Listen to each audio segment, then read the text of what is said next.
120 years old, because that's what you're going to live to. 120 years old. You're on your deathbed, dude. With the celery up the ass. Exactly. You got celery up your eyes. He's still putting it up there. It falls out quite a bit because by that time you've reached the elastic threshold of your hoop, and it's sort more of an aubergine by the time you got broccoli up there now because it's got a good head on it. But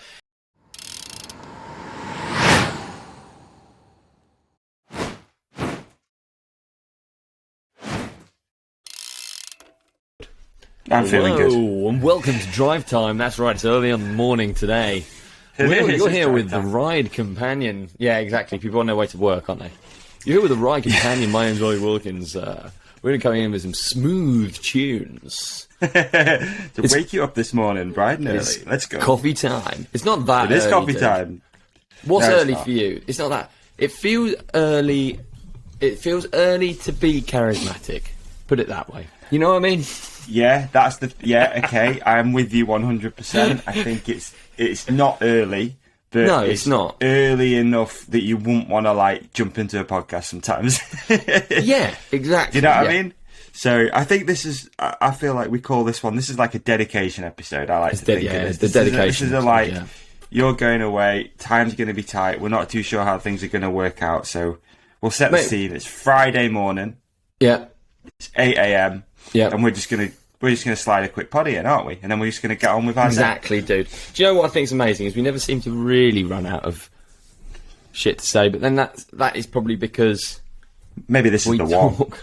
Maybe this is the one. Maybe this is the one, dude. Yeah. Maybe this is the one.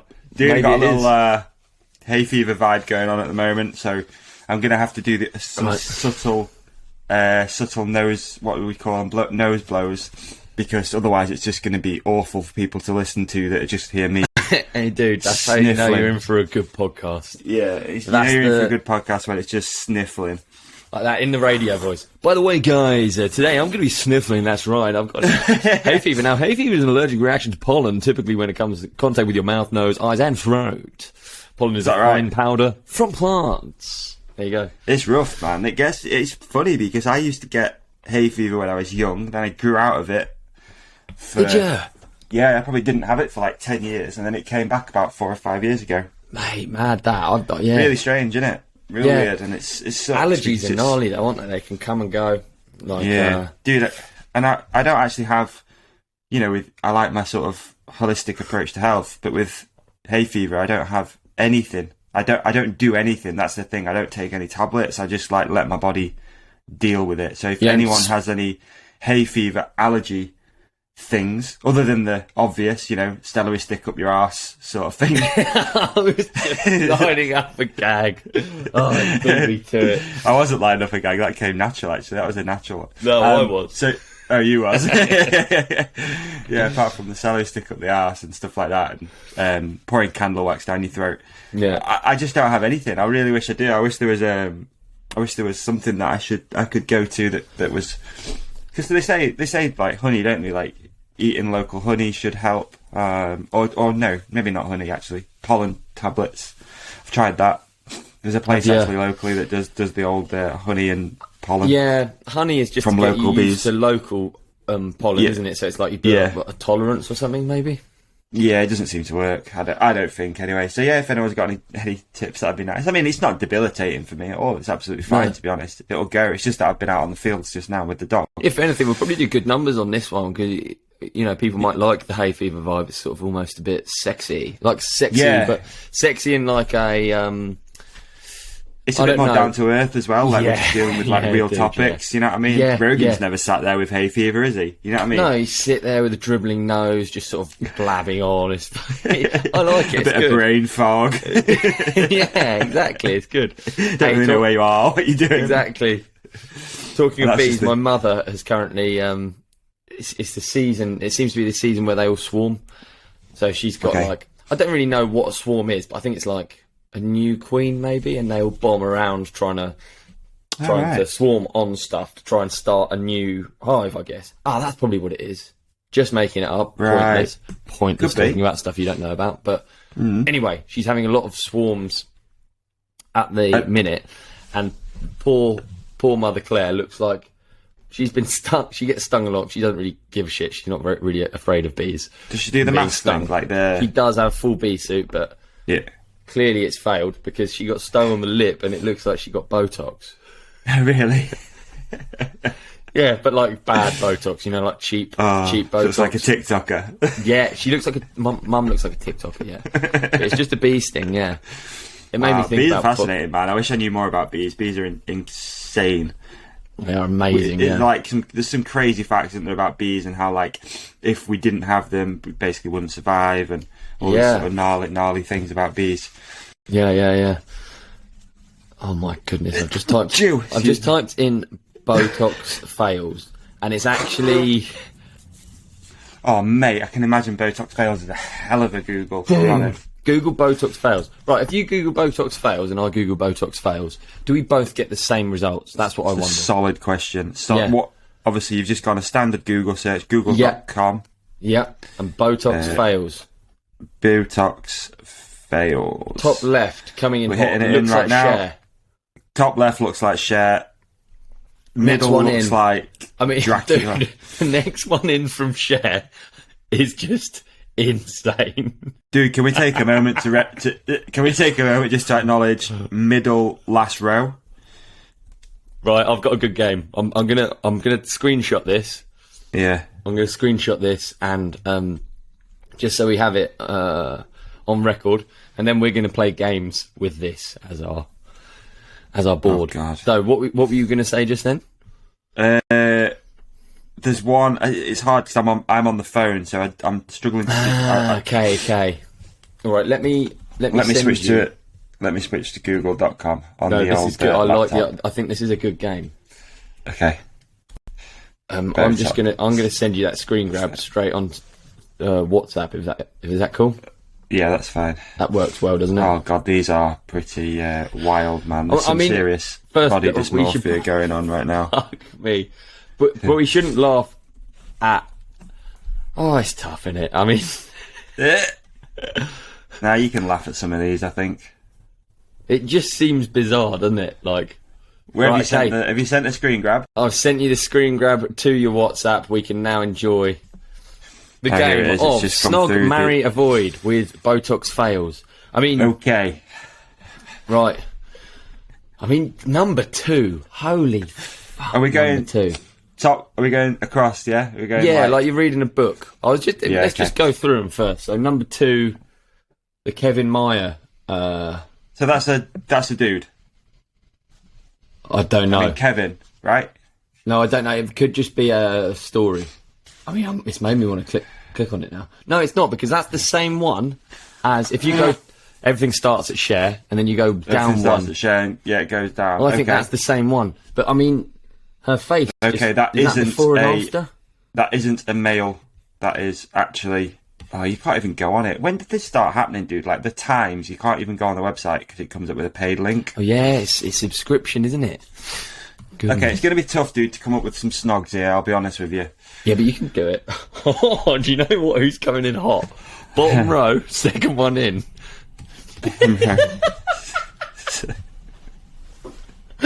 Bottom row, second one in.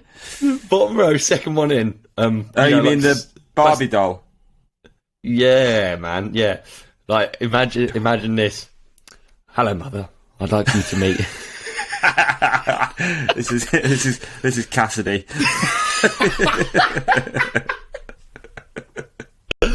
Oh, look at her, man. She looks like the Iranian. This is really bad. We're literally just laughing at what people look like. But what we're laughing at is the attempt to change. You know, if they just left it as it was, I can't help feeling like it wouldn't have been a bit better. Yeah, I'm a Cassidy big fan of beauty intense. From the inside. Yeah, you know what I mean? Yeah. The Iranian that needs a little look at, I think, because that's okay. So Sahar Tabar, Iran Instagram star known for plastic surgery, arrested for blasphemy. What's blasphemy then? That's not real, is it? I thought that's not real. That's a real person, I think, dude. Yeah. No, it can't be. I think is it? It looks like Angelina Jolie, but with like a cartoon of. Like something from Iran has arrested an Instagram celebrity famous for drastically altering her appearance through cosmetic surgery. The semi-official Tasnim news agency has reported. Oh, semi-official? What does that mean then? Semi-official? Oh no, the poor thing was beautiful before. Oh really? Oh, I feel really bad for her. I can't believe she's a real person. I thought that she was... Yeah. She is an Angelina Jolie lookalike. Look, she's actually... Let me see. Hang on. Sahar Tabar. She's been arrested in Iran. Oh, really? Oh, poor thing. This probably doesn't make for good listening. People call her zombie Angelina Jolie. Yeah, that's crazy, dude. That you got that hitter right there. That you figured out what, you know what I mean? Yeah. You saw the Jolie thing. But she does look like a zombie version. But I hate the fact that she's... That's tough. I hate all of it, but I hate the fact that she's just got... Someone said, fuck me, you look like a zombie Angelina Jolie, and she's been like, I'm going to run with that. Yeah, watch this. You know what? I hate the fact that someone's made money out of that. I really hate that. I hate the fact that doctors have made money out of that. Yeah.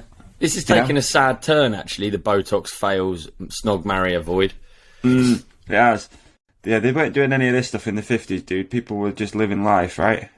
Yeah. But this is the thing. What is it, though? I wonder what... I mean, obviously, it's a mental health issue right there, isn't it? Yeah. That's not...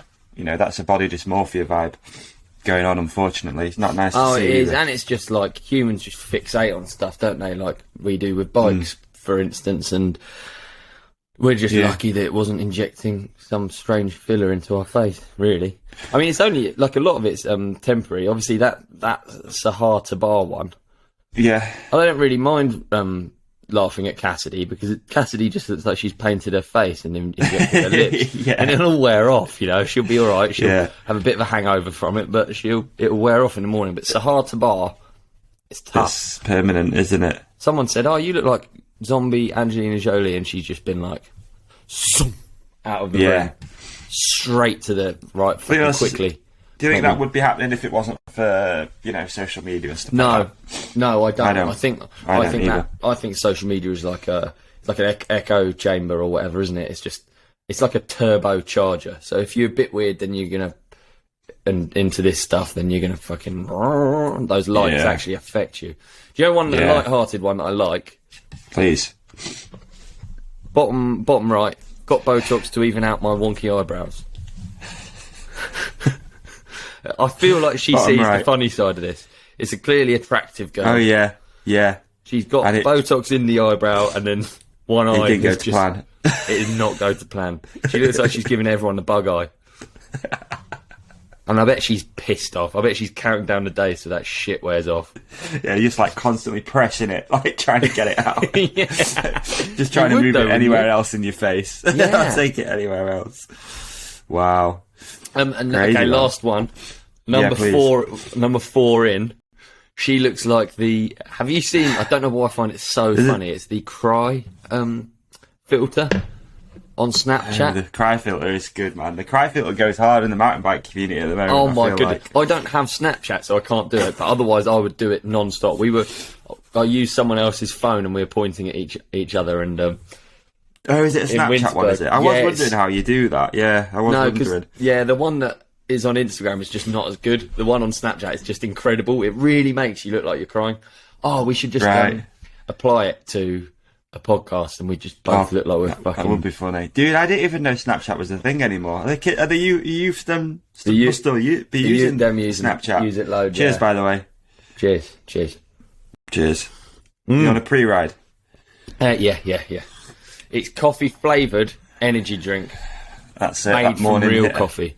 That's that hitter. Dude, have we got any left, actually, whilst we're here? Housekeeping. Yeah, we got a few left, bro. Yeah, we sold actually? a bunch since the last episode. Yeah, we might be sitting on this solid 5 bags, actually. Because you found an extra. We only had 3, and then you found an extra, didn't you? Extra box. Yeah, there you go. All right. Well, that's good. Okay. Yeah, we're all right. We're good for coffee energy drink. Sorry, folks, yeah. So we've got 5 more left. Did we talk since the last merch drop? We did, didn't we? Or did we not? Yeah, I think we did. But we'd sold out at that point, and then you oh yeah, we didn't even mention it. I don't think. Yeah, we sold out the merch, all gone, which is really cool because obviously it's cool, but also you usually get left with a few weird sizes. But this time we actually just flat sold out of everything, which is really cool. Yeah, that is wicked. Big thanks to everyone for supporting us. To be honest, and actually, we'd love your suggestions because it is literally me and Davey coming up with these. As you can probably tell. Yeah. So any of your suggestions, if you'd like anything in particular, then let us know. So what we're working at the minute. Should I say what we're working on at the minute? Yeah, please. So we're working on launching the Lunch and Learn University varsity tee. Hey, you know how that might be cool actually? It's like another 3/4 like baseball jersey. Yeah, it would. Baseball would be good, wouldn't it? Especially if it was like white with like the mint arms or black with the mint arms. That would be cool, like a jade one. Oh, that'd go hard. Yeah. I wonder. Okay. Either way, we're working on a Lunch and Learn University tee, so you can show all your friends that you're smart, educated. I really wanted to do one. Very little bits about nothing. Absolutely. I really wanted to do one, dude. I really, really wanted to do one with the dunce hat, because I just think the dunce hat is funny, and I like old stuff remade, all of that. Yeah. The problem is, and this is the good thing about the fact that I've worked in graphic design enough, you got to be careful when releasing stuff with pointy hats. The clan, we can't have any mistakes. It is true though. You have to whenever you're researching product names, you have to make sure that there's no major fuck ups. Yeah, been there, done that, dude. Yeah, exactly. Yeah, my dad had a Mitsubishi Pajero, which is actually a Shogun. But But I think it's like it was in the oh my god, Australian something market. gross just happened. I'm so sorry if you're watching on YouTube, dude. Something gross just actually happened. I'm so sorry. What happened? I've reused this tissue a few times, and actual snot just came out the side of it and dripped all over me and down. I'm so sorry. Okay, right, I'm gonna get my shit together, dude. I feel like I'm not coming here swinging.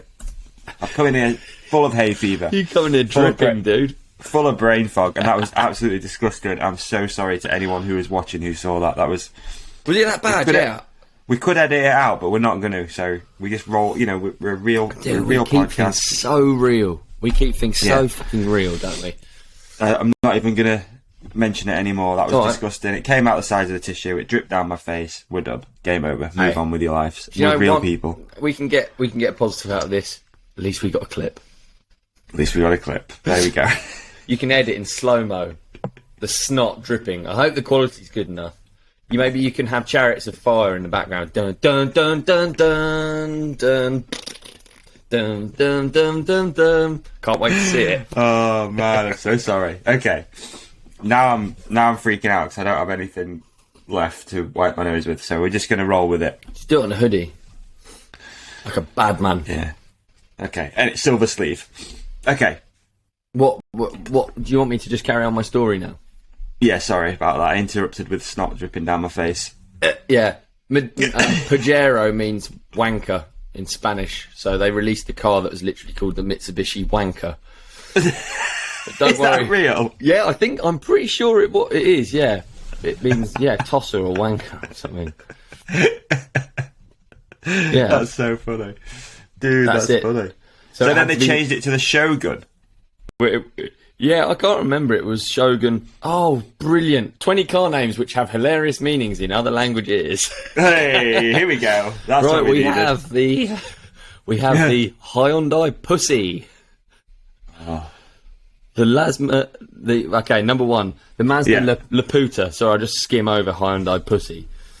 Car makers keep struggling with the Spanish-speaking market. A very famous example is the Mazda Laputa, a rebadged Suzuki Kai, which was produced from 1999 to 2006. Look, the Spanish word puta translates to whore. There you go. So it's literally called the Mazda... Whoremobile. It's the Mazda whore. The Whoremobile. Right, the Chevrolet Nova and the Lada Nova, again from the Spanish market. Simply translates into doesn't work. That's brilliant. The Chevy doesn't work. Nova means doesn't work. The Chevy doesn't work. Right, a Hyundai Kona, which is in Portuguese, pussy. So they've literally released the car called the Hyundai Pussy. Fucking dude, imagine it. I'd almost buy it. I'd be more likely to buy one. Is it Kona? Yeah. As in like Kona bikes? Yeah, yeah. Classic. So in Portuguese, I wonder actually, in Portugal, I wonder if Kona's not that popular. I don't know.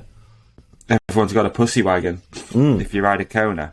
This one's the shit. Kona Stinky Deluxe.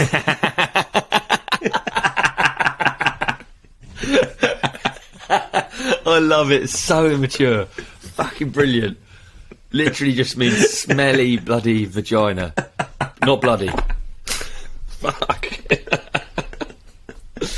Next up, we got the Toyota MR2.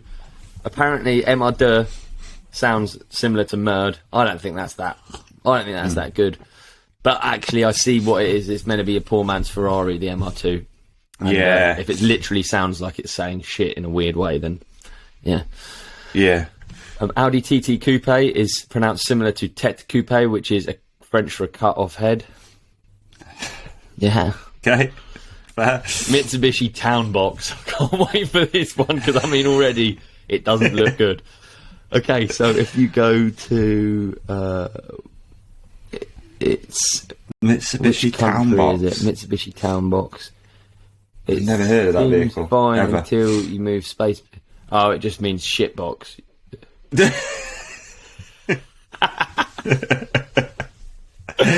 T-box. Okay, the Fiat Uno. Do you want me to carry on? We've only got 10 of these things. What's the Uno? Because that's more of a UK. That's more of a UK car. In Finnish, Uno means full. Okay. It's not that bad, is it? Nah, that's all right. You can go with that. Full-mobile. Right, we got the Honda Fit, which means in Scandinavian it means vagina again. They're all just like you've just got to know genitalia in every single country. It seems. Yeah, doesn't it? yeah. I can imagine that like first call that comes through from the Finnish distributor or the Finnish sales agent who's like, "You've called it what?" Absolutely, we've got lorry loads of them on the water. Yeah, there's thousands of them coming into the UK, and they're called the Stinky Pussy Box or whatever it's called. Mate, this is like our numbers are not going to be good. It's going to be a tough season. They're just going through the sheet like they're going through the Excel sheet. Like, right, okay, you've ordered 10 of these for the year. It seems a bit low compared to all the others. They're 100. Why is that? Like, yeah, we did only order 10 of them. I'll tell you why. Actually, yeah, it literally means shitbox in my country. I can't do it. Just bear with us while we set up a debadge company. We're gonna debadge every vehicle that comes exactly. here. The Lamborghini Reventon. I'm probably butchering these. Oh, that's a good one. In Spanish, it means blowout or flat tire. I mean, that is a major fuck up, isn't it? Yeah, major. That's class. Man, have you ever done anything like that with like design or 100% product names? 100%. I've done real bad things. 100% I have fucked up. And look, if you're doing graphic design, you almost have to do these things to realise the responsibility you have. Yeah. So I fucked up on, I can't remember what it was. It was either fitting instructions or it was a size. You know, it's easy to copy and paste between. If you've got a load of chain rings, it's easy to copy and paste between stuff when you're. I mean, quite frankly, you have to do a lot of saving nearly the exact same thing, but not quite. Okay. And you read through it as many times as you want. You're not going to spot it. It's why proofreading is very important. You have to send it around to people. But I've done it and fucked up. And they've had to print off just hundreds of stickers, and then everyone that goes out has to have a sticker on top of it. I wish I could remember what it was. I fucked up a catalogue once. Yeesh, oh, really? That was bad, yeah. But I did it with the business name, obviously with Hook It. That was a biggie. There you go, biggie. Yeah. Real biggie, actually, which I genuinely had no idea about. And then when the podcast started getting quite popular, we got the cease and desist letter through from the actual Hook It, who turned out to be a multi-million-dollar mountain bike action sports sponsorship platform. Kind of in the same industry, yeah. Yeah, and it was like I genuinely didn't know anything about that company. Like, it was an actual oversight. Like, I don't know how it got missed, but it got missed. Do you know, we had one quite recently. I blame Cedric. It was really pleasant. It was a tyre for DMR, and we got a really nice message. Thankfully, because I knew the bloke at Schwalbe, but he messaged saying, our like legal team has spotted that you call a tyre moto or supermoto or something like that, and we've got the patent on it. And it didn't matter that that DMR had been producing it for however many years. Schwalbe had the patent, and we had to change it. So we had to change. That's why it's now changed to the Moto DJ. I think it was the Moto R2. Oh, really? Yeah. But it was all done very nicely. But it was like annoying that we had that tyre for over 10 years, and then and at this point, I feel the need to just mention the word Goodyear, because I'm talking about two other rival tyre brands. Thanks for sliding it in there. Available now. MTF, MTR, cracking tyres. Cheers, mate. Cheers, Goodyear. Not an ad. Yeah. Free shout outs. Sorry, just got to get that little bit out. It's funny with the whole like copying people's logos. You've got to be super careful with that. It seems to happen a hell of a lot in biking, that people have like stickers made and graphics and all those like. And be careful what I talk about here, but like companies doing like fork stickers that were, you know, like different colours and of like the Fox logo or whatever. You know, they've got a little bit more tuned into that recently. What about companies doing death grips? You know what I mean? Is there a copy? Well, there's just so many copies. Yeah, really, it's just bizarre. I'm not naming any names, but it's like that. I think like they obviously obviously you notice when someone has success. Yeah. But then just seeing like the attempts at doing the kind of all of the different parts, doing the same thing but in a slightly different way, it's just it's kind of embarrassing. Like, I would never want to be part of a either do it completely blatant. Actually, no, I don't even think do it blatant. It's very difficult intellectual property, isn't it? It's a tough one. I don't really know.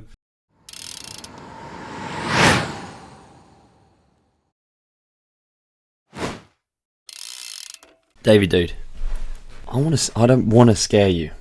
I don't want to scare you, but in the last 2 years, bike thefts have soared by 40%. And I think you'll agree, in your circle of friends, you probably heard about it happening a lot more often than it used to.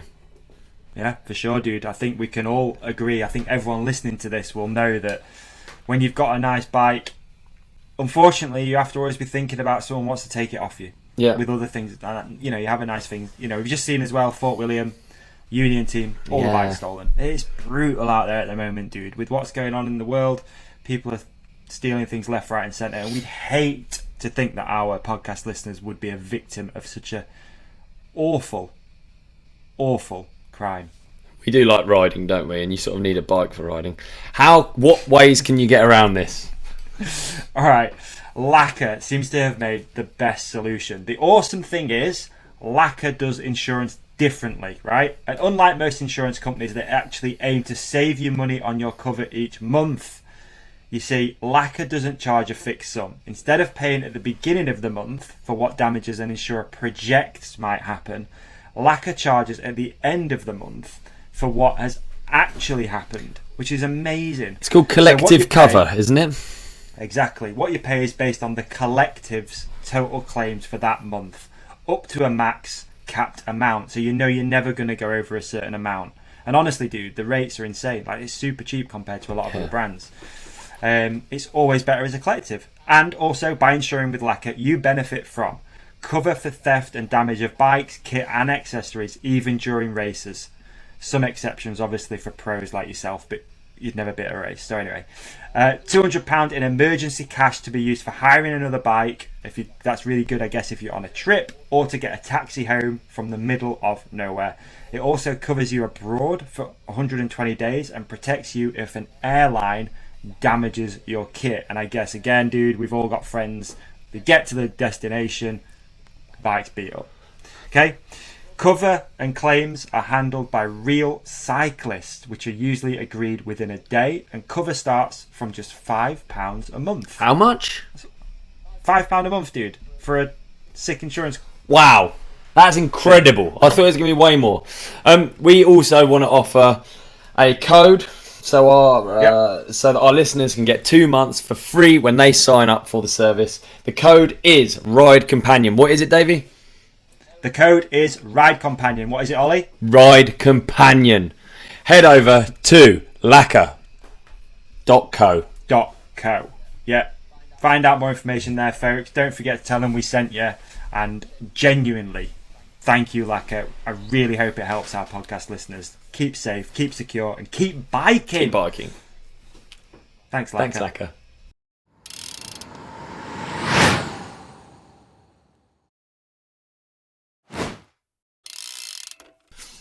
Dude, I used to hate death grips, man. I'm sure I've told this before, but I had a big problem. I had a massive problem with death grip.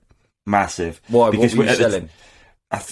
I'm going to guess that roughly when you launched death grips were about 6 years ago. Something like that. 5-6 years ago. But yeah. At the time, we were the Census distributor. That's going to sting. Census just brought out a single collar lock-on, which was called the Swayze Light. Yeah. And I remember it clear as day. I remember the bike shop I was in, and I'm out there with these Census Swayze lights, and they were dope, man. They looked really cool, but they were like 32 quid retail, which was high end for a grip. Yeah, still is high end for a grip. It's the only way we could make it work. And I remember going in, and this shop had got like a wall of death grips. Yeah, that's like, tough. That's going to sting, isn't it? Yeah. And I looked at it, and they were like 13 quid or something. I was like, okay.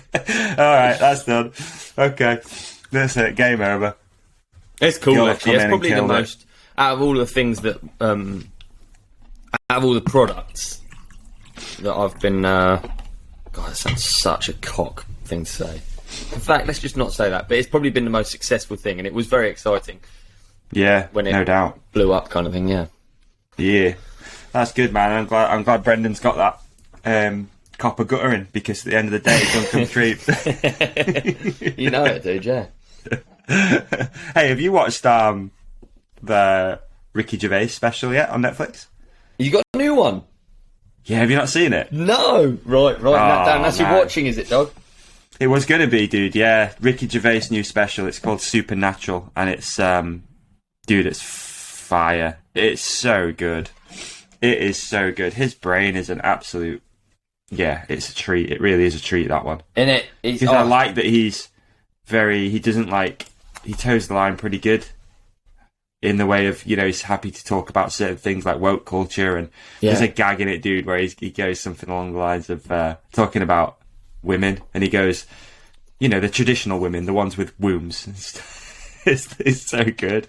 And then he was talking about himself being in the 1%. He goes, look, I'm a white, middle-aged multi-millionaire. I am in the 1%. Something like that. It's really good, man. I'm paraphrasing his gags, but it's a good special, dude. Oh, I look forward to it. He's brilliant. It's an actual laugh out loud special, which is great. Those things don't come around too often. My favourite shit is him. Is it a Golden Globe speech or is it Oscars? I can't remember what it is. But I think he does the absolutely Globes, love those, because it's. I feel like fewer people in the room get it than is ever planned, if you know what I mean. Yeah. Well, not get it, that's but the just thing that I like about this is that, like, I've heard a lot of American comedians talking about how good this special is, and usually there's that, you know, I listen to a lot of comedy podcasts, obviously, a lot of American comedy stuff and whatnot, and there's usually this thing where they don't quite understand UK humour, like British humour. It's, you know, it's satirical or whatever you call it, or it's quite like, I don't know, I don't really know what the words are, I don't have the vocab for it, but everyone that I've listened to has been like, this is actual laugh out loud funny, and it's very rare that you get a comedy special, I feel like, that's, you know, you're literally laughing out loud the whole way through it. So yeah, that is my watching, actually. That was going to be good watching, dude. It's good watching. Oh, no, it wasn't actually. I have actually wrote a different watching down, but it is a good one. That's a solid watching. Yeah, and I'm doing one that I will actually do, and I've got a flight. You know why I've been doing Netflix as well? This is sad. So you've been doing Netflix in because the TV remote batteries went flat, and the Netflix one still works. So I've just been using And there you go. That's my life right there. Could there you change go. it. Could just leave it. So, not been watching the TV. I've just been watching Netflix. Nothing wrong with that. That is the TV, isn't it? What do you watch if you don't watch Netflix? Yeah, it's true. I have YouTube. a lot of YouTube. So it's the same. It's the same TV box for YouTube as it is for the TV. If that makes sense. Yeah. So no YouTube really. It's funny. Everyone's. I've been watching. I've released a video from Winterberg. Yes, and it's like I actually don't normally watch my friends' YouTube videos because they're my friends and I don't need to watch. Are you normally in them? Yeah. But I just found it really interesting. It was like Deeks has just released his one. Okay. And it's just it's the same day, but from Deeks' angle. And then I'm looking forward to watching Pilg's one, and I'm looking forward to watching Sam Reynolds' one, and it's just funny, cool. isn't it? We cover the exact same shit. And none of us are really like trying to get an angle or anything. We're literally just fucking recording the same things. But does it take away from the actual biking though, or is it all right? You're all right with doing it like that? It definitely can do, but certainly nothing at Winterberg anyway. It's not normal anyway. You've got like fucking 20 kids following you everywhere you go. It's like you can't really just have a normal day as it is. So yeah, I like that. It's not normal anyway. No, exactly. I've got my one is I should have got the actual.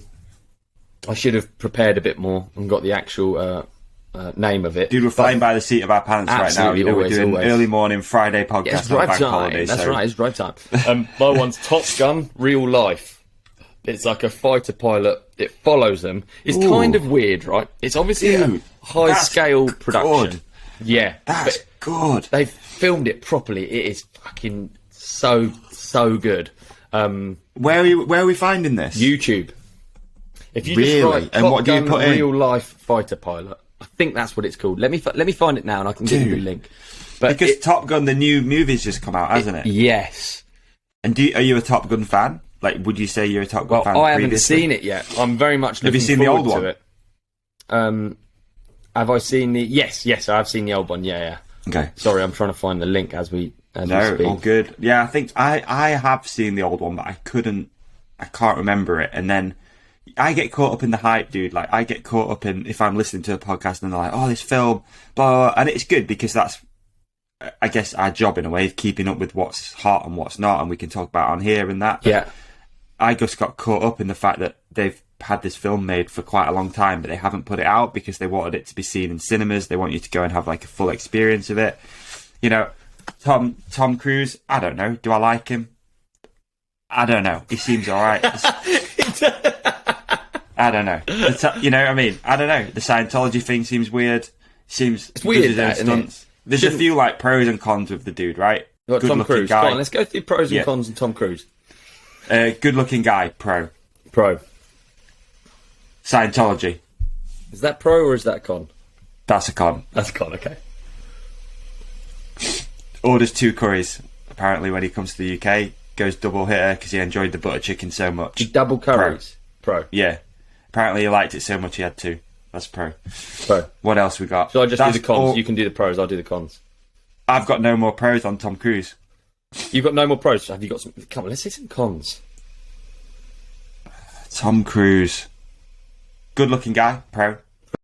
Dude, I think we're learning that you're actually a Tom Cruise fan, even though you came in with a sort of angle that felt like all you've got is Scientology. That's all you got as a con. Davey and Tom Cruise sitting in a tree. Dude, I don't have much Tom Cruise knowledge. I'm trying to think of another film he's done. What's another Tom Cruise film? Mission Impossible. Never seen it. It's not impossible though, is it? It's the only thing about it. After the first, I feel like they could have fucking changed the name a bit. I know, yeah. What, Mission Possible? Mission, the same. Mission, likely it's possible because we thought the last one was impossible and he sorted it out. Is it an advert for Scientology, the Mission Impossible series now, in hindsight? Imagine you were that much, you did Inception, Hollywood Inception, and you turned all of it into a religious advert. Dude, Scientology are tough. Anyway, let's not go down that rabbit hole. Why not? Scientology is fascinating.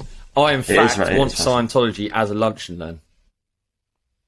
Okay, I think, yeah, that'd be a good one, actually. Let's do that one. Again, I feel like I'd like to come into that one with a little bit more research. Would you? Over-research for the last one. People reached out, they were like, look, dude. Well, it was like a register. So, yeah. I just recited names. Henry, Charles. It's like 15 minutes through. Are you still following? Not really. I got a load of names. They named them kind of different. Henry the Ninth. I very much doubt anyone ever is going to go, oh, I learnt that on a podcast. Yeah, there's nothing there. No, exactly, it's true. Not on this podcast, dude. They'll be like, one of them's slung dick, I think. Not on our watch. Are we doing lunch and learn today? Breakfast and learn? Yeah, we could do, man. Coffee. Do you not want to do sure. Scientology? Let's do it, dude. Fuck it. Sorry for swearing, but I think we should do Scientology. Okay. Oh no, I was still talking about my Okay. Yeah, please. I want to know about Top Gun Real Life. Okay, so it's called The Real Life Top Gun Fighter Pilot : Operation Red Flag, and it's on a channel called Spark. No, semicolon, whatever you call it. So immature. Literally anything that like even approximately. Oh dear, it's too early, isn't it? We're just laughing at like bum old Willies. I didn't know if that was a thing or not. The car, the real life. The poor car names set it off, didn't they? Yeah. Okay. Yeah. So basically, it's called The Real Life Top Gun, and it's on a channel called Spark, which actually dropped some clangers. I thought. Okay. I thought when I found this video, because it's high production value and it follows a fighter pilot through the training and like through all of the different trainings that they do, it follows them. I kind of thought it was going to do that all the other videos, but some of the other videos are fucking train wrecks. Really? Dude. Yeah. So this is the one that they've got that's really good. This one's sick. The only thing about it is it's a bit weird. It's like you get that Made in Chelsea vibe where you can't work out what's real and what's not, because obviously they've got big cameras, big production crew set up. It's filming fucking a jet plane, like in perfect clarity. So you just think, what are you filming from? That thing's going above the speed of sound. But wow, okay, really cool. All right, dude, I'm into this. Yeah, I'm into it. I think. Yeah, the bits that... and what are we talking as far as? Oh man, look at the views it's getting. You know? Yeah, it's cool. 6 million. It's really cool. It's kind of got that. It's almost got an On Any Sunday style narration. Okay, is it really? Fantastic. Almost, he like no, actually maybe not On Any Sunday, he just like self-narrates bits of it. He's like, yeah, I found them, and I think he is an actual pilot. I don't know, I probably should have spent more time looking at actually what it is. It's probably the whole thing's probably a joke, and I'm going to make myself... No, not at all. I'm just cool, looking now, dude. I was just curious what we were working with, you know, with the Spark channel. A lot of views, a lot of subscribers, millions, a couple of mils, 1.6 million. Do you know what I actually think this probably is? It's probably propaganda to get you to join the Air Force. Yeah. That's probably what it is.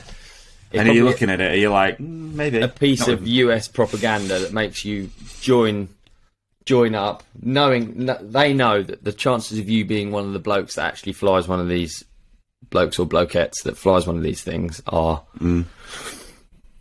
very slim. You're a field soldier. Yeah, you're going to be moving around oil barrels in a forklift, a camo painted forklift. But there's a chance, and it's worth signing up. Dude, that's a great watching. That is a fantastic watching. Yeah, good watching. Yeah. Big fan of that. Yeah, big fan of it. So, are we going to do the lunch and learn, or is it not the day for that? Please, I mean, yeah. Come on, let's do breakfast and learn. Yeah, 100% I want to do lunch and learn, dude. We can't release a t-shirt if we're not doing the segment.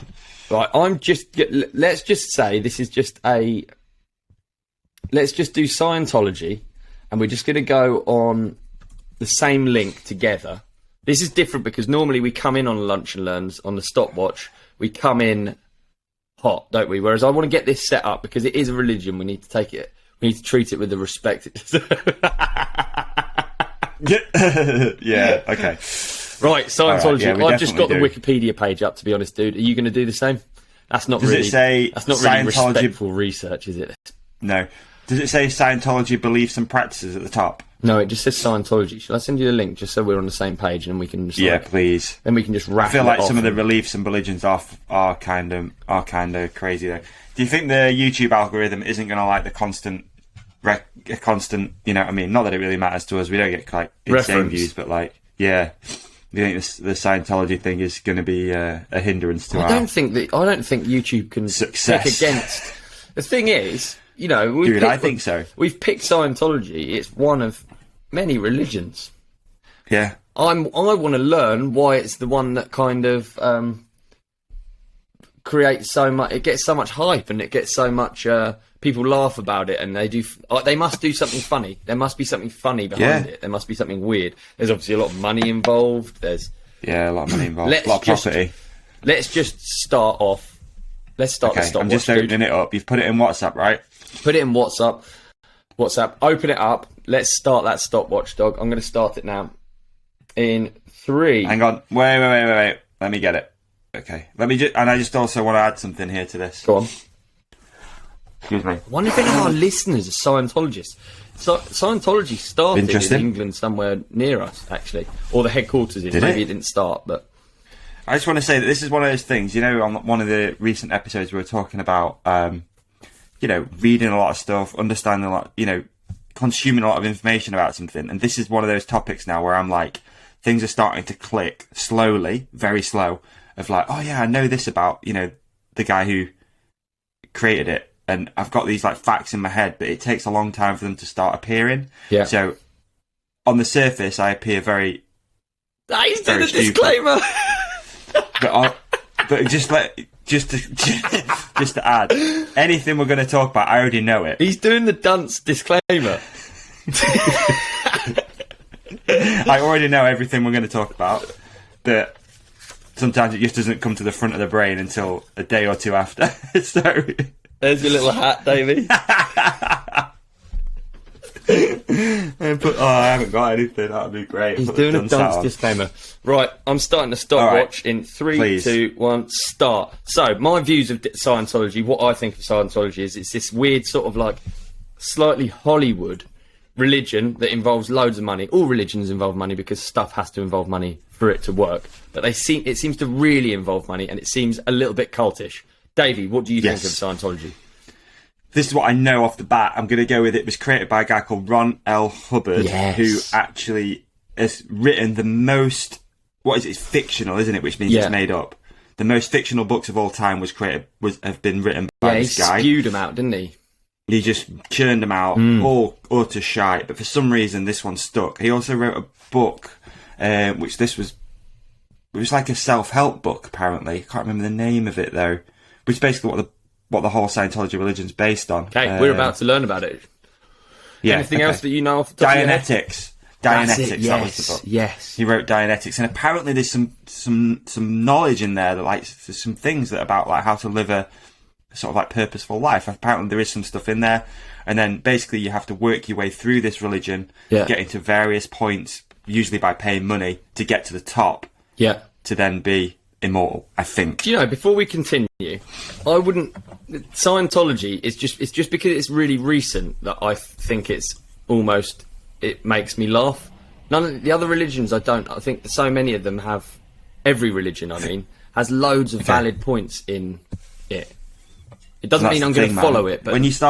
When you start reading like Stoicism, philosophy and stuff, especially from the Greeks and the Romans, they knew everything that we talk about in these self-help books, and whether it's Tony Robbins or whoever, it's already there. It's already down. They already knew. Anyway. But so much of it has the basis of how to live a good and fulfilling life, doesn't it? And like, I'm not mocking any of it. I just think Scientology is kind of funny. I don't know why. Because Tom Cruise does it, and I just find anything... If I watch Tom Cruise go shopping, I'd find it funny. We're 2 minutes in. Scientology is a set of beliefs and practices invented by American author L. Ron Hubbard and an associated movement. It has been variously defined as a cult, a business, or a new religious movement. The most recent published census data indicated that there are 25,000 followers in the United States and around 2,300 followers in England. It's not many. No, it's not. That's in 2008. That was in 2008, so that's ages ago. Hubbard initially developed a set of ideas that he called Dianetics, well done, Davey, which he represented as a form of therapy. This he promoted through various publications, as well as through the Hubbard Dianetic Research Foundation that he established in 1950. So it's sort of like a bit of a sandwich of like self-help, money, because he's selling a book. You know, you can't ignore the fact he is selling a book. Yeah, he's definitely selling a product. Yeah. Shall I carry on? Yeah, please. Okay, I was just doing a quick Google. Okay. The foundation soon entered bankruptcy, and Hubbard lost the rights to his book Dianetics in 1952. He then go on, you do it. He then recharacterized the subject as a religion and renamed it Scientology, retaining the terminology, doctrines, and the practice of auditing. By 1954, he had regained the rights in Dianetics and retained both subjects under the umbrella of the Church of Scientology. Wow, super interesting that. Yeah, especially when you call something a religion, right? That becomes you way more tax efficient. Yeah, that's right. It sure does. Okay. I mean, it makes me wonder whether we need to start fucking... I mean, the right companion a cult? I don't know. Could be. Are we? Is this a religion? You know, like you call your listeners like a name, you know, like you've got the Roganites or whatever you call them. Yeah. Maybe we should just start calling fucking, I don't know, like something.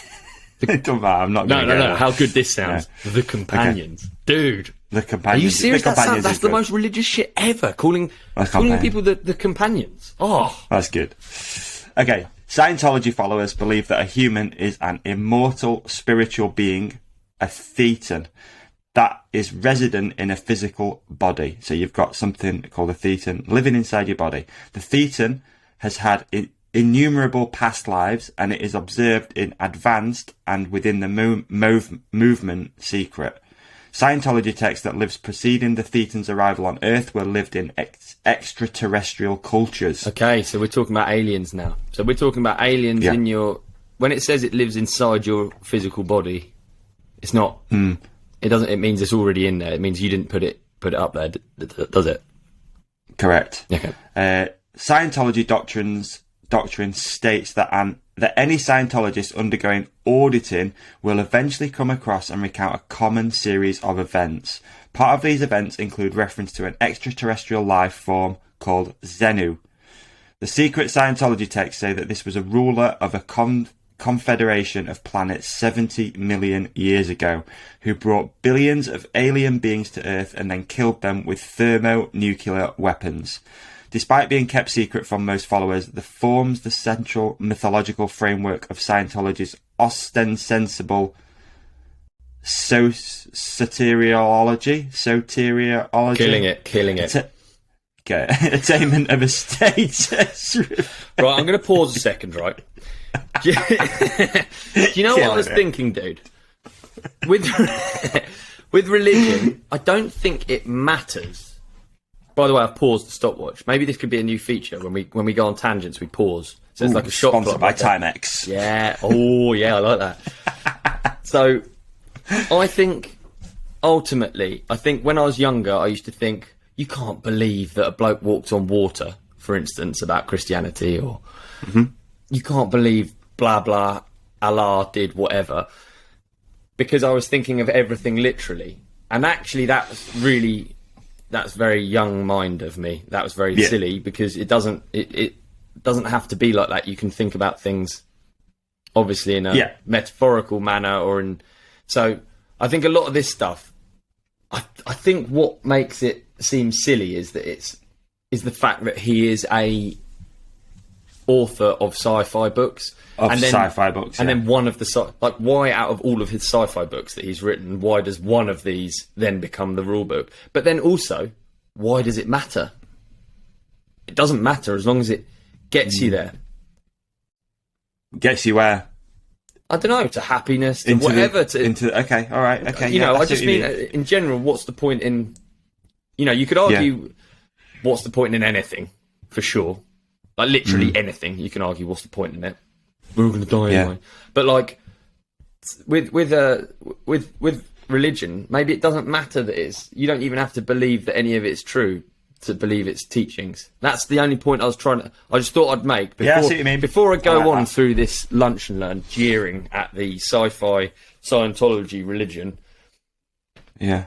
You got to check yourself. I agree, because a lot of it is, a lot of it is also creating community and stuff like that, and sometimes you can't argue with community, you know. But like you said, the issue with this is obvious. It seems like he's discovered a loophole about being tax efficient to make a lot of money. That's what it seems like. And then also sort of almost not conning people, but getting people to pay money to be part of this cult that's where it gets a little dicey, and there's right? the idea that it's good for business, which is weird. And it's that mix of spirituality and business that I think is... I don't know, because like it's business. Really, when you break it down, it's just relationships. But maybe it, maybe it isn't. Yeah. I was just thinking of what's it called? The stonemasons. Okay. We have. Yeah, I don't really know much about the Masons. I don't either. Maybe it's a good one for another lunch and learn. But certainly that's like, if you're a stonemason, let's say, for instance, it's an easy one to think of. If you're a stonemason that works in construction, you basically just have business. It's like a business meeting. You go and meet up with everyone, and there's a plasterer, he's a stonemason, there's an electrician. Yeah, you only use those guys. Click. Yeah, exactly. Yeah, and I don't know whether Scientology is the same, but I know someone who's a stonemason. Do you? Yeah, I think I do as well. Actually, I've heard rumours that they're a stonemason. Yeah, it's a bit of a. I don't know why you keep it a bit of a secret, right? You have to get invited in and stuff like that. Like handshakes where you put your little finger in and stuff. Not like. Is that right? As in, like, yeah. Oh wow, there you go. I don't know that. Right, okay, so I'm gonna start the shot clock again. Okay, please. Sponsored by Rolex. Sponsored by Rolex. Yeah, we're back in. Shall I carry on? Please, I was struggling at the end of that. The Church of Scientology has been described by government inquiries, international parliamentary bodies, scholars, law lords, and numerous superior court judgments as both a dangerous cult and a manipulative, profit-making business. It's like they've obviously, from the outside, looked at it as a triangle scheme, which maybe it is. I don't know. Following extensive litigation, the organisation has managed to attain a legal recognition as a religious institution in some jurisdictions, including Australia, Italy, and the United States.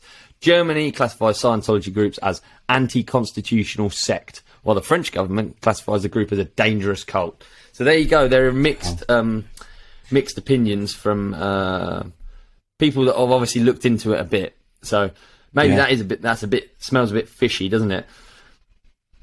It certainly smells a little bit fishy. And I did again hear this rumour almost through podcasts and stuff that they own a lot of property around America, especially in LA. They own like vast property. Yeah, there you go. I want to know more about the book, man. That's my thing. The book, okay, let's find that. So I've got this Dianetics? Dianetics, yeah. In May 1950, Hubbard's Dianetics, The Evolution of a Science, was published by Pulp magazine, astounding science fiction. In the same year, he published the book-length Dianetics, The Modern Science of Mental Health, considered the seminal event of the century by Scientologists. Scientologists sometimes use a dating system based on the book's publication. For example, AD 25 does not stand for Anno Domini, but after Dianetics. So that's... okay, all right. So, and again, that's always confused me, the whole 8 BC, whatever, before Christ, I believe it is. Yeah. After. Yeah, that's always been confusing. But they're actually using the same term for Scientology, which is okay. You see, okay, I don't agree with Scientology at all, but I do agree with sitting down and auditing your life and going through what you've done right, what you've done wrong. Dude, exactly. There's going to be elements of it. Do you know what I was just thinking then? Obviously they've like got a lot of like Hollywood characters and big wigs on board. Imagine if it was just like a rich person club. And they're just like, let's make this the most bizarre thing from the outside. Let me tell you, if you give me £1 million, dude, I promise I'll turn it around and we'll change it to 2 million in 3 years. That's better than any investment you're going to make without any stress. This is literally a club. We're just turning money around. We're turning money. We're just a group of hyper successful people that are turning. We are basically a cult, but we're a. Imagine if it was just broken down to you. So to Tom Cruise, he was just like, "Look, dude, I'll double your money in 2 years. Just put it here. And I wonder if all of this is just hot air, and it's just like a fucking old boys club, you know? Yeah, makes you wonder, dude. I mean, I actually wonder as well. Yeah, too right. But this, I mean, have we run out of beans on the fucking on Scientology? I think it's just so. It's too much, isn't it? They do teach you medicine also, without a license. Yeah, I've seen that. Yeah. And now, and I was just looking at it as well, like the list of like celebrity Scientologists, and is it big? Yeah, like you got Tom Cruise in there. Yeah. John Travolta, Greta Van Susteren, don't know who that is. Elizabeth Moss, Steve Pete, Anne Archer, I'd love to know if there's a Scientologist mountain biker. If there was, it'd be Minar, I reckon, because we talked about it. No, actually, that's not true. Hey, time is up. Time is up. That's a good one. I want to know more. If anyone's got any Scientology facts, please leave them below in the comment section. Absolutely. I want to know. Do you know, I don't think you should worry about our Lunch and Learns not actually covering anything. I think that's kind of what's funny about it. It's good to just skim the surface. I quite like it because if obvious shit that we've missed out, our listeners can fill us in. Wait. Our companions. The companionship. The companionship can fill us in. That's good. That is good, isn't it? Dude, that's good, man. All right, I've maybe thought of a new T-shirt. But yeah, the companionship can fill us in on anything that we miss out, which is basically everything. So the companionship, dude, that's fantastic. That was a good lunch, and I enjoyed it. That goes hard. I quite like the shot clock, the stopping the shot clock. Are we going to add that? Yeah. Certain tangents, I think we can just stop. We can just stop it because 10 minutes goes fast, man, and we can get a sponsor in there for that, can't we? Timex, Rolex. Dude. Let's get tag. Tag here. Yeah. Too right. All right. Okay. Should we get on to some listener questions, Dog? Yeah, we can. I feel like it's that time. Do you want to play the listener? Yeah, we should. Yeah, we should. Do you really? Well, I think it's well interesting. Yeah. I think it's interesting. And also, we don't get enough. Submissions. Or let's save it for another. Let's save it for another. It's a good point because it's long. Yeah, because it's long. Exactly. It's long. And actually, we're on a bit of a deadline today. Yeah, exactly. And we've got my cousin coming on, family member. We don't say cousin. Ignore that last bit. Yeah. Family member coming on. So that could be something where we can. Yeah, great. And I'm seeing her on Sunday to sort it out. So we're gonna. Yeah. Okay. So we got the supernatural episode coming up. We have got the supernatural episode coming up, and thank you to I can't remember the guy's name who submitted the listener question. It's fantastic. It's really listener submission even. It's fantastic. It's long, but it's really good. It is. And I'm looking forward to getting into it. Let me try and find his name. His name's in there. He's got a brilliant Where I Watch as well. Looks like a mixing desk or something. It looks really fucking. Oh, is that him as well? Yeah. Oh, I don't know if that's him. I don't know. It could be someone else, dude. Like. Okay. I think I sent you a link just to that folder. I deleted a load of stuff out of it as well because I needed to free up some space. Long story. Cool. We're gonna figure out a better way. Okay, so we've got a supernatural episode coming up. Yeah. Before we get into listener questions, my favourite campaign for a while, the Beat Your Screen Time campaign, will be starting probably just after this episode comes out. Oh, what we're working with now. Yeah. So our episode comes out on the. Actually, on the 8th, so we're already 2 days into Beat Your Screen Time. So you best start beating it. The 6th. I'm going to be struggling, I'll be honest. I'm going to be away, I've got a trade show, I've got all sorts going on. That's tough. When you're watching YouTube on your phone, you're just ticking away the screen time. It's just going up and up and up, isn't it? Yeah, true. I'm on an aeroplane. So we've got Beat Your Screen Time, folks. If you don't know what that is, we're going to put a link in the show description. It's a campaign that Focus do where basically you need to ride your bike more than you spend looking at your phone. And I think it's fantastic. It really helped me last year. Absolutely loved it. Going out and just trying to tick away that. It works out about an hour a day of riding. It works out at 28 hours at the end of it. And there's a chance to win a bike, which is...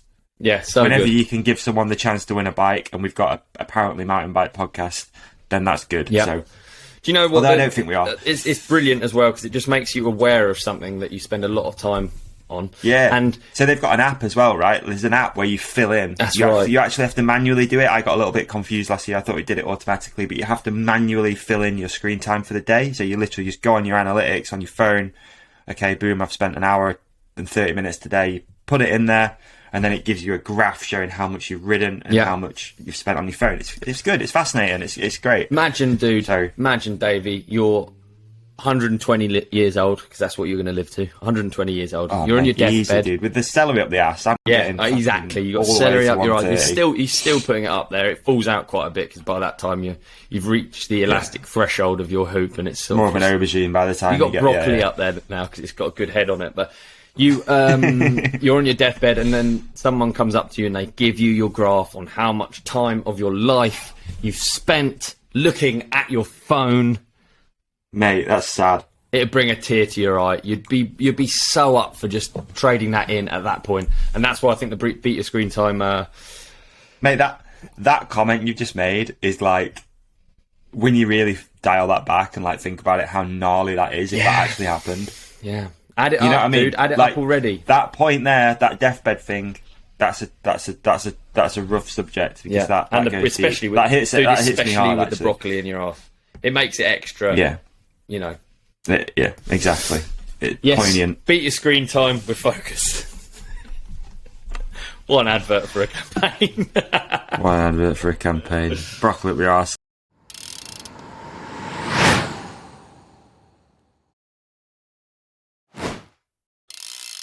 Works. Davey, dude, you know, you've always said it, I've always said it. We don't want to advertise or partner up with brands that we don't use.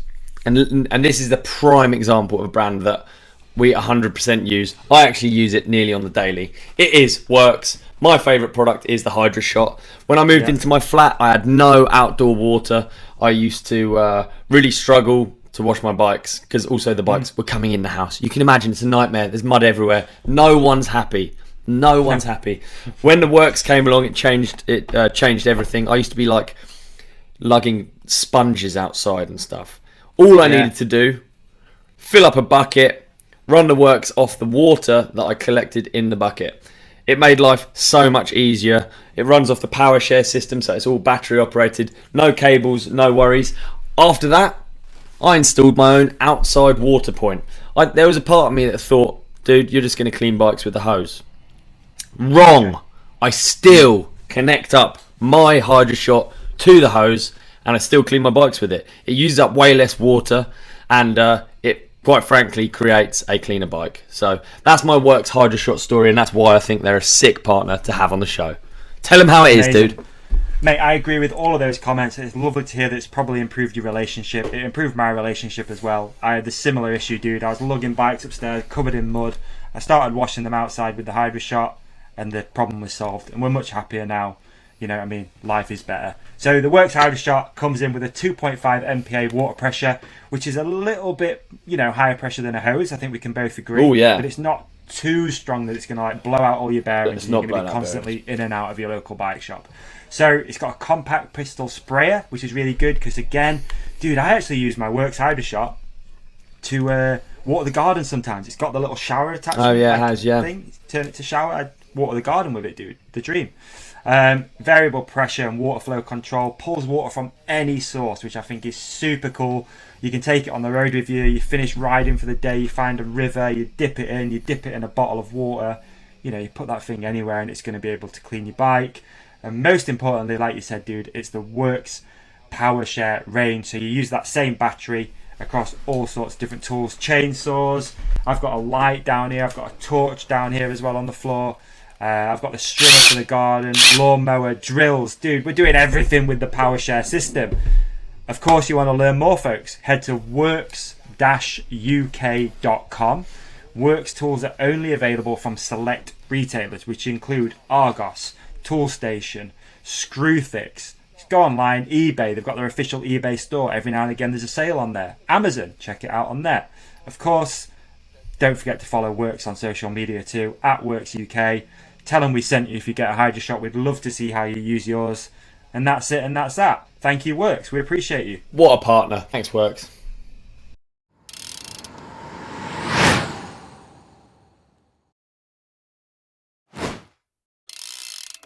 deathbed. Let's go listener questions. Okay. Let's do some listener questions, guys. Not had that many, actually, dude. Have we not? You did it last minute, didn't we? It's my... But also, you can tell it's like bank holiday. Oh, really? It's almost like people aren't on the phone. They're actually doing stuff, right? Good. That's good. That is good. Boots and cats. Listener question. That was all right, man. I'm impressed. Okay. All right. Here we go. I'm Kev. What's one rule or motto you base your decisions on? Well, that's good. Fucking good, yeah. And I definitely have. I have it. Every decision has to be. I try and live life sucker free. No one can. That's your thing. That really is my thing. Like I don't. And what does that mean? Like, what does it mean? And where did you first see it?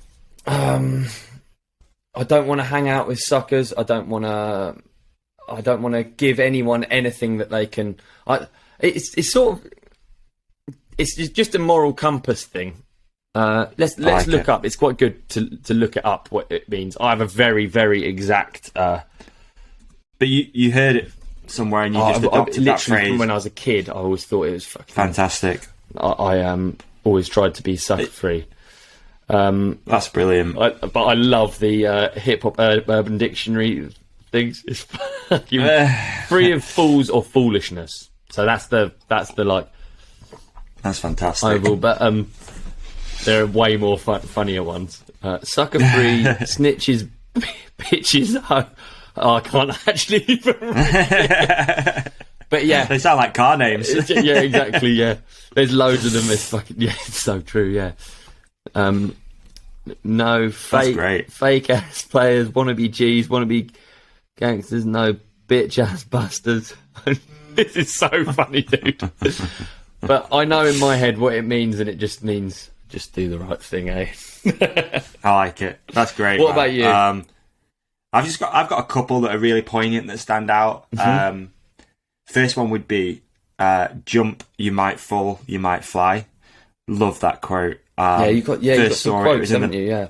It was in the I've got some quotes, man. I am that guy. But that one sticks out. It was in the back of a Dirt magazine. It was a poem called "Find Your Love," which is my all-time favourite poem. I've got it tattooed down my side as well. Sick. Because obviously, you tattoo it, and then so that's something that I always think about, especially when it comes to like business decisions and stuff like that. The whole just jump. It's either going to work or it's either going to not. I've lived my life by that quote genuinely since I first saw it at about 16 years old. Yeah. And then also follow your bliss. That's also one of my favourites. Again, tattooed. It's on the wrist. Who's that from? It is Joseph Carlson. I believe it's Joseph Carlson. You didn't think I had an answer for that, did you? I feel like you're quite surprised. No. I knew that you would, to be honest. I've heard it so many times. Yeah. Not from you either. I think it's yeah. No, it's not Joseph Carlson. I'm sorry. Joseph Campbell. Okay. That's right. Got you. Yeah, follow your bliss. No, that's good. I've got another one I'm a bit embarrassed to say. But I remember it like vividly when I was younger. I knew everything about snakes. I was like obsessed with snakes. It's like my first thing. Yeah. I'd never questioned why their tongues are forked, and their tongues are literally forked because if there's something on the left, then if you're trying to find a rat and you're trying to eat it, it's literally just two directions for smell. So life is that simple for a snake. It's just left or right. That's the way to the rat, and eventually you'll find it. And I actually had this profound thought when I was younger that was what life was like as simple as good and bad. It's fucking stupid. I know it's much more nuanced than that, and good and bad is something that you build up over life. But I've tried since then, which was probably when I was like, we're talking like fucking 7 or 8 or 9 or something. I had this thought, and I really remember it vividly. I don't have many vivid memories, and I really remember learning about the snake's tongue, left or right. Everything is that simple. Just do the right thing, and I know when I do the wrong thing, and And then, so, you know what I mean? That's you do great, know man. when you do That's the wrong really thing. good. It's like it doesn't, and I think when you live your life like that, it often, I think there's quite a lot, like people who do bad things, or maybe they, you know, standard friendship gossip that, you know, that you're like, oh, you never guess what blah blah blah did. He only went and like cheated or whatever. Yeah. And it does make you think, like, how do people get to that? Like, what's going on in your brain? Like, how do you? Yeah. I really struggle, and it sounds cliche, but like I really struggle to do like bad things, and like, you know, I couldn't scam anybody. Like, I couldn't knowingly do anything I hear like you, that. dude. I think it's just like it's the best way Or rip to anyone stay off, or like sucker free, dude. It's if every decision you make has that kind of like fork, and you try and take the right one. That's better than you're doing a better job than if you just fucking bumbled through life chaotically, fucking people off, being mean, making people feel bad, just being negative, all of those things. I quite like the snake's tongue analogy, and I genuinely have I try and make that a decision all the time. That's quite a personal one. I wouldn't normally talk about that because it's pretty weird, isn't it? But yeah, but I like that. That's great, man. That's really good. Good We've got another question. good question, actually. Same guy. I'm Kev. What's your favourite thing to do outside of what you're known for? I believe, I'm just going to clarify this. We do a little shout out here. I'm Kev's got a podcast. Has he really? Yeah. See, Kev knows, doesn't he? I'm Kev hosts the Pro Fun Haver podcast. There you go. And I know he had Jace from Gypsy Tales on not that long ago. Oh, cool. Along with the various other motocross guys and mountain bikers and stuff. Oh, so wicked. there you go. Yeah, nice one, Kev. Great questions. Yeah, really good question. So what's your favourite thing to do outside of what you're known for? I don't know what I'm known for. That's the thing. Like, I'd say with you, it's quite obvious. Like, you're a bike guy, right? You're still a bike guy, eh? Everyone knows that, Davey. Like, look at the fucking sign in the background. It's not saying ride ponies, is it? Could be. True. Could be.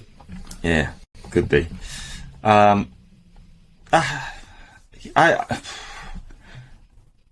It's unreal. I don't know. It's tough to say like what you're known for, because I feel like I'm quite like, you know, like I'm trying to think of a way to explain this. Like with this platform over the years, it's really difficult to hide, and people know what you do and what you like, if that makes sense. So I'm sort of feel like I'd like to think that I'm known for being quite into biking, obviously, but I do like a bit of running. Yeah. And I don't know why. I hate it, but I still do it.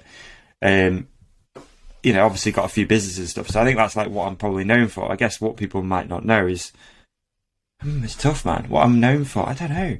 Like, I started doing a bit more yoga recently, I guess. I'm quite into sort of reading, although none of it goes in my brain. I do look at a lot of books. Yeah, it makes you think. That's the best way of describing it. I think I just look at books. No, I think you're right. I think you spend enough time on a fucking podcast, or you spend People enough. know. Not that I feel like we're on a podcast. I literally feel like we're just talking. But people do know you. They don't miss stuff, do they? No, it's hard to hide on this thing, man. And I think that's hopefully a testament to what we do here. Yeah. People know you. You know, you can't hide from things. I can't think of anything that is hidden, really, for me. I obviously like basketball. I go to the gym every day. Yeah. I have a piece of garden machinery. It's very slow, very noisy, but I like to drive to coffee shops on that and just fucking lounge, dude. That's awesome. When I get a chance, which isn't very often, but that's the sort of. I guess that's sort of.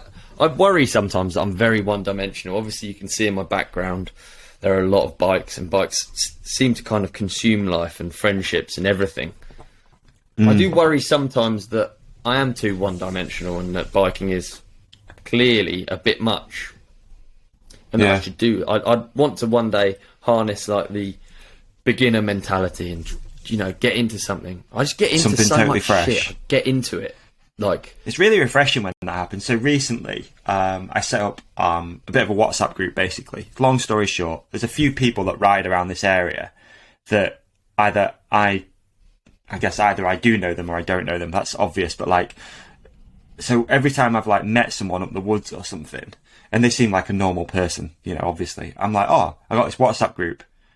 Do you want to? I'll throw you in it, and then if you're ever going riding, you can just be like, "Oh, I'm going biking. Does anyone want to join me?" Yeah. It's working out really fun, because like the other day I went out for a ride with Tom, a guy actually who listens to the podcast, who does a bit of filming and stuff for me. He's done like the Max Mitchell when he did the Focus campaign. Then another dude who I've talked about on here called Sonny, who the calisthenics guy. Yeah. And like Sonny's really new to biking, like really, really green. And then Tom's quite into it. And then we had another guy called Kai with us who's really fucking good on a bike. And like, it's just fun. And like, it's nice to see like Sonny, especially, he's like really green. He'd never really been on like a bike ride, if that makes sense. It's really fun. It's really interesting because he like normally will ride to a spot like the trails up the woods and just ride that one trail all day, but like to take him out for a pedal, it was really refreshing to be like, oh, this is actually what I like to do on a bike. Like I just like to go and just mess about and find things and whatever. It's fun. So yeah, like you say, it's nice to see someone being green and being able to harness their like, that's it, the excitement and and like be like, oh, come on, let's go like find this, and like we've got this spot over here, and like it's good. Yeah, wicked. Like, I'm with you there. I think I'm in need of a new thing soon. Oh yeah. I stayed curious and I look at stuff the whole time, and I get really into stuff. So jet engines at the minute, for some reason. Yeah, it's tough to get like hobby jet engine though, isn't it? You'd say that, but you can get much easier than you think, because what the fuck do you do with a fucking giant Rolls-Royce jet engine? What do you do with it? You need a plane to go with it, and that costs millions. Oh, yeah. There's honestly jet engines for like $3,000 online. Big fucking jet engines, yeah. Honestly, I'd love to at one point in the podcast be big enough that I can just buy a jet engine and have it as like the shittest coffee table ever. Because it's so round, you know? Like you couldn't... Maybe in the studio we can get a jet engine. Please, dude. They're honestly regularly for sale. They're just like... Wow. Yeah. But yeah, we just fire it up at the start of an episode. Yeah, exactly. But I actually, let's go. I actually find like, I guess maybe I watch a lot of like almost I find it interesting how stuff works, engineering videos, how people achieve things. Like at the minute, I'm for some reason stuck in like a aeroplanes thing and jet engines, so I'm watching loads of that. Cool. It's weird, isn't it? But if it's not that, that's just my current one. But I always have. In life, I always have something that I'm just like interested in and curious about, and like I genuinely just like in my spare time I watch jet engine videos at the moment. You know what I do, and this is I listen and watch a lot of podcasts, but that is I watch it from such a different angle these days. Like I look at it and I'm almost trying to like figure out, you know, like studio setups, and I'm trying to that's like, sick, that's good. Dynamics and stuff like that. Like podcast is one of your hobbies, isn't it? I guess. It is a hobby. It genuinely is a hobby. I love doing this, and I love like looking at ways that you can grow and build and like create better community and all that sort of stuff. So yeah. Okay. Great questions.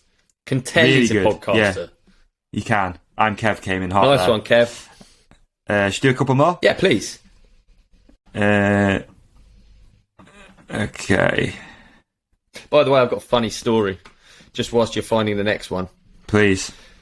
So, CA was obviously stoked with his snack dealer, advert on the last episode, and got a load of sales. So, thanks to the companion. No, it's not. Thanks to the companionship for buying their sweeties from one of the homies.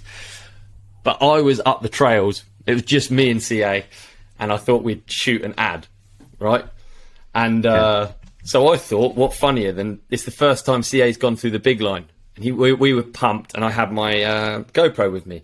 So I thought I'll angle the GoPro to one side a bit. I'll follow CA through. At the start, we'll have some snacks, and then I'll have snacks in my hand, and as I'm going through the jumps, I'm going to eat the snacks. That was the idea, right? Yeah. And I'm going to send you a video right away. So I've put the cherries, right? I've done a few runs and it's working fine. I can eat them in the air. It's pretty ridiculous, but it's okay. I put one of the cherries on my finger, on this finger. So I've taken off. Obviously, trails, you get a bit of time that you're hanging in the air, but it's not that much time. But I'm in the air. I can't. I'm trying to bite the cherry off my finger. In that moment, I can't decide. I can't like make the hierarchy of what's more important: eating the cherry or putting my hands back on the bars.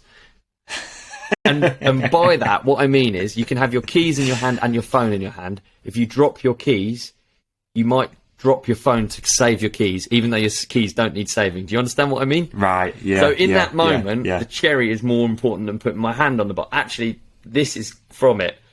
And I'm cut up, so I put my hand. So last minute, I've got the cherry on my arm. I put my hand back on the bar, just crippled. I'm death gripping because I've got all sweets between all my fingers. Oh, brilliant! I was going to ask how you. And I've taken off the next one and crashed. But I thought that was just a funny story. Us trying to make an advert, a giant fail. I've sent you the clip from the front.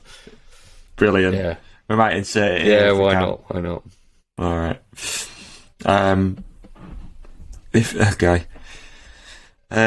is a funny one, but we've done this a few times. We'll do it again. It says at Don Walcott. Almost feels weird saying this. If you two weren't super famous, which we're definitely not. Well, I'm definitely not. What other career would you actually like to do? Okay, it's a great question, mate. I don't know. Do you know what I saw the other day? It was a really cool quote. Let me find it. What would you do? I think our listeners will like this. What would I do? Yeah. I mean, I love what... But you kind of do run a successful business in a way, and like, if you didn't, then what would you do? Like, would you? I'm sure you've got some insight into the shit things about running a business and how much you probably like to like clock in and clock out. Maybe, I don't know. Yeah, sometimes for sure, dude. I mean, you know what? It's funny actually. This is actually almost a prime example at the moment, and this isn't getting the violin out, but we're currently second day of a bank holiday. And I ain't had any time off at all. You know, that's just how it is. Yeah. You know, as much as I wanted to, it's like yesterday we had a SAC sales meeting, which you wouldn't think would go on as long as it does, but it's 7 hours of talking about underwear. Yeah. So it's long. So that's what I did yesterday. And then, today we're, recording the podcast. I might try and do some stuff with this afternoon, get some stuff ready, But honestly, dude, sometimes I do think, okay, it'd be nice to just like go somewhere. Yeah. Be there 9 till 5, come home. But then I know what I'm like when I have lived like that, and it's not healthy. I'm not good at it at all. I'm not good at being told what to do. Not that I probably would be a really good worker. I'd be a good person. I am a good employee. But I'd do anything really that's allowed me to have freedom. That'd be there you go. So it'd be like a clock in early, leave early, and then go riding or just go and freedom. do your stuff. It's just all about buying time for me these days. Yeah, man. I've been through the whole thing. We've talked about it before about trying to be mega rich or anything like that. As you can tell, I'm definitely not. The podcast is doing great, obviously, all that sort of stuff. We're not buying jet engines and Lamborghinis yet. Not yet. Not yet, but it's coming. Yeah. There was a point where anyone who's got a Lamborghini learned to drive, so we get there. There you go. I like that. That's a nice quote, yeah. Thank you. What was your thing? Sorry, I'm going to just ramble on about No, things. It's good. It's a good answer, yeah. Okay, so my quote, which I really liked, actually, it's by Oscar Wilde, and it's probably a really famous quote, and maybe it's really cliched. I don't know. It might not even be a quote by Oscar Wilde, but I think it is. It's basically that if you know exactly what you want to be in life, a teacher, a grocer, a judge, or a soldier, you will become it. This is your punishment. That is your punishment. So I guess what it's saying is it's like, it's free. It's not a bad thing to not know what you want to do in life. It says actually not knowing what you want to be and reinventing yourself every morning. That's good. Not being a noun, but being a verb. That is moving in life, not being fixed in life is a privilege. And I quite often worry because you get that question, and I think it's easy to get that question and worry. Like I remember being younger and being really concerned that I didn't know what I wanted to do, and I didn't know what my path was. And honestly, I'm 36 and I still don't really know. It's going fine. I'm having a whale of a time, but that's freedom. That's good. If I want to be a taxi driver in Manhattan tomorrow, I can go about trying to do it. If I want to do anything, if I want to be a stuntman on a film set, if I want to be I don't know. I just think think that is freedom, and that's we're living an amazing time right now, and we're very, very lucky that we're not primitive, that we just literally work for the man, we farm or anything like that. We have opportunity, especially with the internet, to build things and do things, which allows you to have freedom. Actually, just a quick shout out as well there's a really, really good podcast, Rob Dyrdek, who does obviously Ridiculousness, a pretty big business guy, but he's got a really interesting podcast called Dyrdek's Machine, I think it's called, Rob Dyrdek's Machine. It's good. I've heard of it, really because he does insane amounts of, he works like a crazy person, really, doesn't he? Insane. Big output guy. Insane. Yeah, big output guy. But it's interesting to hear his perspective on a lot of things now, as he's got more successful and stuff. So, yeah. That'd be good, yeah. Okay. What else we got?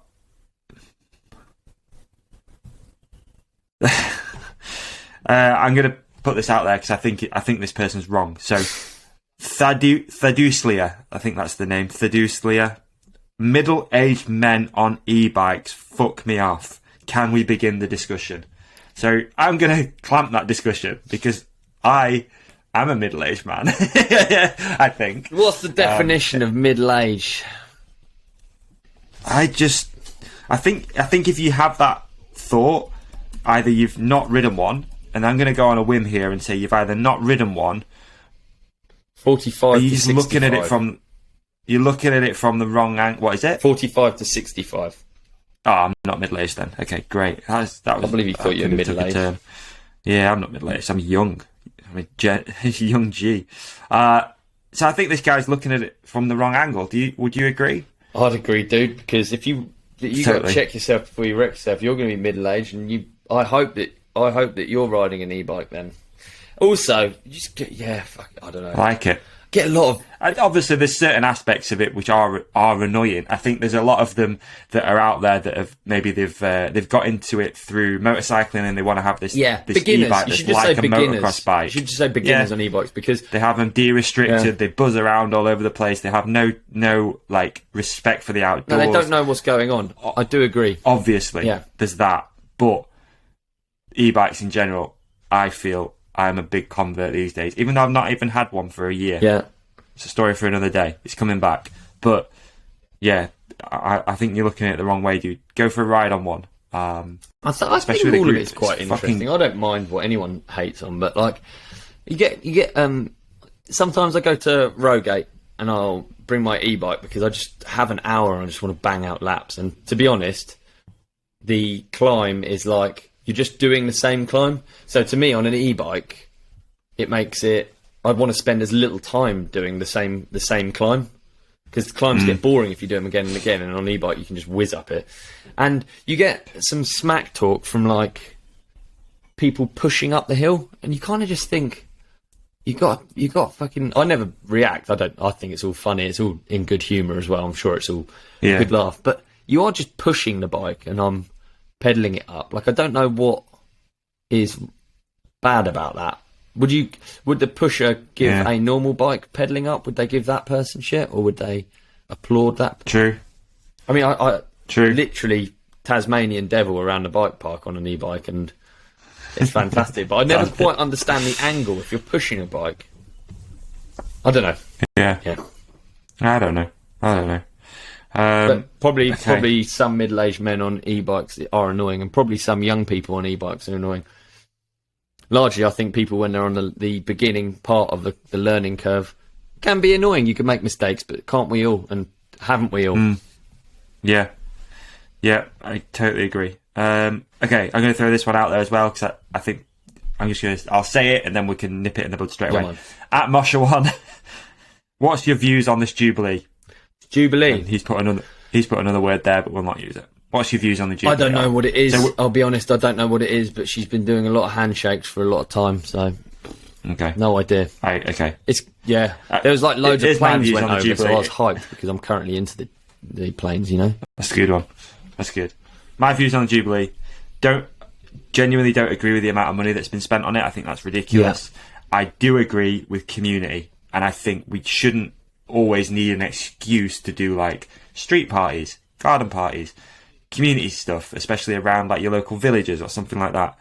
I don't think that the actual Queen doing whatever she does for 70 years should only be the way that people come together. Is it she's been working for 70 years? working. We'll use that term loosely, but she's been Mate, doing. you She's fucking been on do the it. throne. I'll do it. You won't. She's been on the. What? You can't do the Queen's job. It's so shit, dude. You've got to give her some credit. That is work. She's got to shake all of those. She's on a fucking shitty bus going to shake some people's hands when they open a health centre in Croydon. It's shit, dude. Queen ain't opening health centres in Croydon. She's doing all sorts of crap. No, they send the riffraff for that. They send the It's riffraff. a job, they send dude. The It's not fun. Tip. She is not driving around in a Lamborghini. She's not having holidays. She's doing fucking nothing. She's got one shitty room in that giant house that she can stay in. It's crap. Poor Queen. I wouldn't want to be a queen. I'd like to see you as a queen. More just for the sort of dress. You in a pastel dress with a wig on. Yeah, I'll go for it. Did you see, you might not have seen, Madonna's son in a dress the other day? Fair play. No. Owned it. 16-year-old. Yeah, what for? That's just his thing at the minute. It was at, I think they were at a gig or something like that. But didn't she like adopt him? Because he's black and Madonna's not. So I think she adopted him. Ah, okay. And he's young, wore a dress. It's like a ode to one of the dresses that made Madonna famous. Right. I've got to say, this is she's the thing. an embarrassing mum, she is. That is the most... This is the thing. The holding hands, she looks... it must be tough being Madonna's son, is what I'm trying to say. Fucking like, right. how difficult. I mean, it's tough being Madonna as well, but fucking tough it's being not. us. It's not a normal upbringing, is it? You think that like this kid's been... I don't know. I can't remember where this kid came from, but imagine what he's doing now. You know, he's going to some... I think he was going to a gig or a basketball game or something like that. And now he's in, like, trendy sunglasses and a dress. It's so far away from where that young lad came from, if that makes sense. Yeah, I think I get what you're saying. Like, it's like two different... Like it's almost too polarising. How his life has changed. Well, I don't know anything about him, to be honest. He could have been. But okay. Madonna, that's another one. I find something about. I bet she's Scientology. Is she? I bet she is. I don't know. She is, isn't she? I bet she is. Do you know? Yeah. Okay, so here's what I think about Madonna. She's cosmeticology, that's for sure. Okay, here's what I think about Madonna. So when someone falls down in the street, I have a different reaction to when Madonna falls down on stage. Because when someone falls down in the street, I go like this. Even if it's funny, I go like this. Oh no, let me help you. When Madonna falls over on stage, I go like this. Yes! And I like prise my eyes open so I can see more of it and more of it can come into me. Yes, she's fallen over. Oh, yes. With all the frilly dress all tangled and she's trying to sing and her voice is like, oh, the best. Then there's like compilations of her falling over on stage and all of them are just, brilliant. I'd watch, like people like her. Why so much Madonna hate? I don't know. It's just something about her. She drinks her own Kool-Aid. Like Paul McCartney. He's tough. I would love to watch him fall over. That's really bad, isn't it? But it's just certain people that just... No injuries, they're just feeling themselves in a certain way that's just too much for me. I can't. I just want to see them fall over. And Madonna is one... She unfortunately falls into that category. And to have her as a mum, holy fuck. I'll be tripping her up. Yeah. Funny. Alright, I reckon we wrap at that, dude. We're time constraints today. You got shit going on. I got shit going on. Big thanks, dude. I enjoyed the morning drive. Yeah. I think we covered some good topics, and I think that hopefully the companionship enjoyed it. The companionship. Should we call? Is that the episode title? The companionship. I like it. Could be. Scientology companionship. Yeah, maybe. The companionship. I think just quickly. Okay, this is coming out after the EWS. If you've got a one pick, who's going to win the EWS this weekend? If we're going to look into the future, Jack, go Jack! He's my Troy Lee Designs teammate, and I'm a big fan of his riding as well. He just rides sick. He's a good follow on Instagram, Jack Moore. So Jack Moore is going to have won the EWS in Tweed Valley. I'm going to go with Eddie Masters. Oh, I think Eddie's going to win this the man, one, isn't he? Either way, I'm happy with either. Yeah, Bex Barona, I think, for the women as well. I was thinking about it earlier when I was walking the dog. I think Bex has moved there a little while ago, so I think she's going to do really well. That'd be good, home win, wouldn't it? It would be a good home win. So yeah, And that's it, and that's that. Thank you, everyone, if you bought a Freedom Ride ticket. I don't know if there's any still left. As we record this, there's a couple. There's not too many, but there's some left. So please, if you don't know what Freedom Ride is, come on, check yourself before you wreck yourself. Yeah, read a freaking book. Yeah, read a book. And that's it, and that's that. Thank you if you have enjoyed this episode, or even if you haven't. It's always good to shoot us a like, comment, share, unsubscribe if you can, then resubscribe. So hit that subscribe button. No matter where you're listening. I don't know, you're listening on Spotify, hit follow, then hit unfollow. Absolutely. Then hit follow again. Keep sending the videos Please, as well. really We like helps. the videos. I want more of the videos. I want to play the videos. Yeah, we need to set up a better way of doing that, because that one took a while to go in there. I know he submitted that a long time ago, and I've not been checking it. So, No, we still need to put that we'll- up, actually. It's not even been in this episode. We just mentioned it. Oh, yeah. We'll do that on the next Yeah, one. do it on the next. Yeah, mañana. All right, thank you, folks. We appreciate the shit out of you. At the Right Companion on Instagram, at @odub_23. Like, subscribe. Enjoy the rest of your working week. Happy, yeah. Peace. It's already gone. It's in the past.